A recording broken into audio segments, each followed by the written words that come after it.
Selamat datang di podcast Konde.co, podcast yang membahas berbagai topik yang relevan dengan kehidupan perempuan, kelompok marginal, dan melakukan interseksi.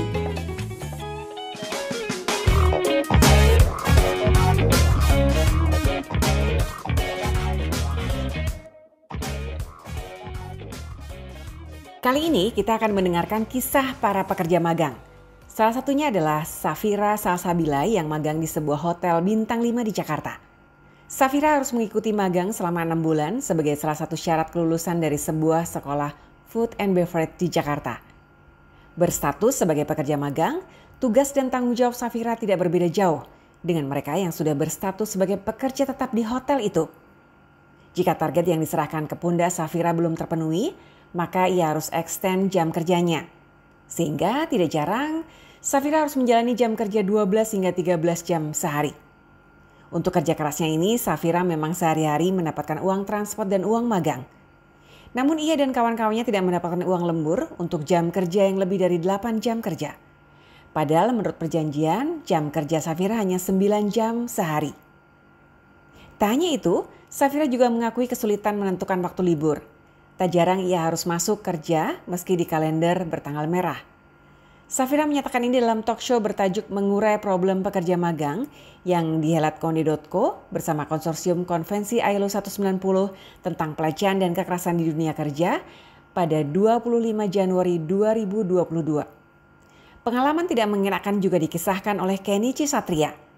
Kenichi yang menyandang disabel netra mengaku tak kesulitan saat menjalani interview untuk mendapatkan tempat untuk magang. Kemampuannya menjawab pertanyaan yang dilakukan perusahaan tempat magang mampu membuat mereka terkesan, sehingga Kenichi langsung diterima.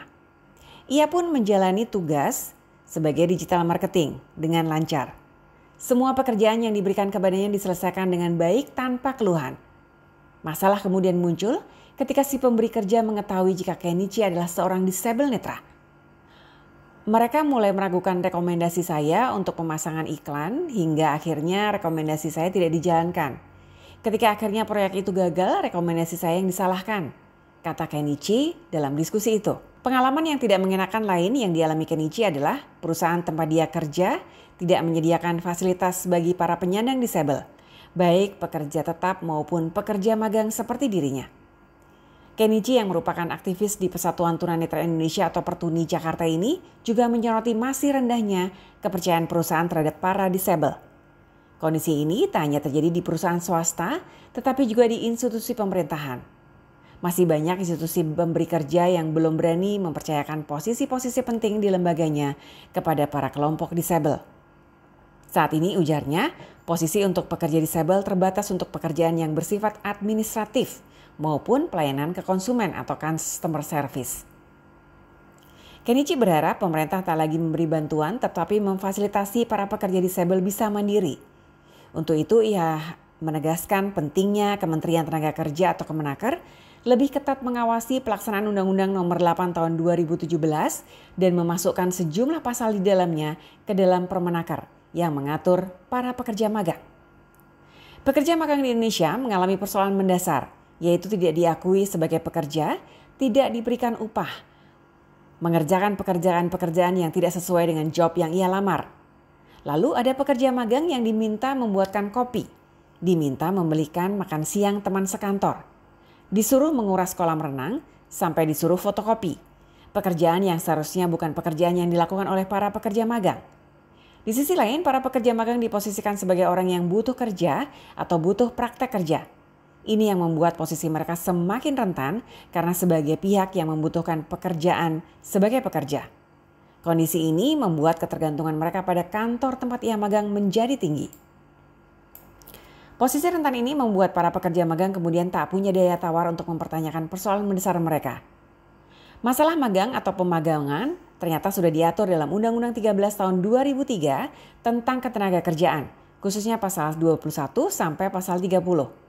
Dalam peraturan menteri tersebut, pemagangan diartikan sebagai bagian dari sistem pelatihan kerja yang dikerjakan atau diselenggarakan secara terpadu antara pelatihan di lembaga pelatihan dengan bekerja secara langsung di bawah bimbingan dan pengawasan.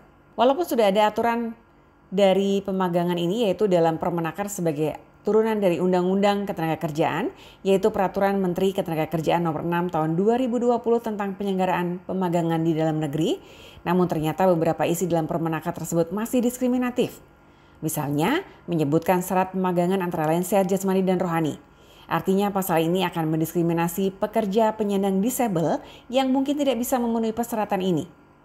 Dirjen Bina Penyelenggara Pelatihan Vokasi dan Pemagangan, Kemenaker Subandi menyatakan dalam diskusi tersebut, aturan yang dimiliki Kemenaker saat ini hanya mengatur pekerja magang yang tidak lagi berstatus pelajar ataupun mahasiswa. Sementara mahasiswa atau pelajar yang magang untuk memenuhi syarat pendidikan berada dalam naungan Kemendikbud. Selain itu banyak juga calon pekerja yang magang demi mendapatkan pengalaman kerja. Menurut Subandi, banyak kasus pelanggaran kerja magang justru menimpa kepada para pekerja magang yang berasal dari mahasiswa maupun pelajar yang mengikuti magang. Ia berharap ke depan ada satu aturan yang bisa digunakan bersama antara Kemendikbud dan Kemenaker terkait hal ini. Sehingga jika di tengah jalan ada masalah, maka penanganannya akan menjadi mudah. Termasuk soal jam kerja ataupun soal stop diskriminasi terhadap para penyandang disabel. Terima kasih sudah mendengarkan dan mari bergabung dalam perjalanan kami untuk menyediakan platform bersuara bagi mereka. Konde.co adalah media yang memperjuangkan perempuan, kelompok marginal, dan intersection.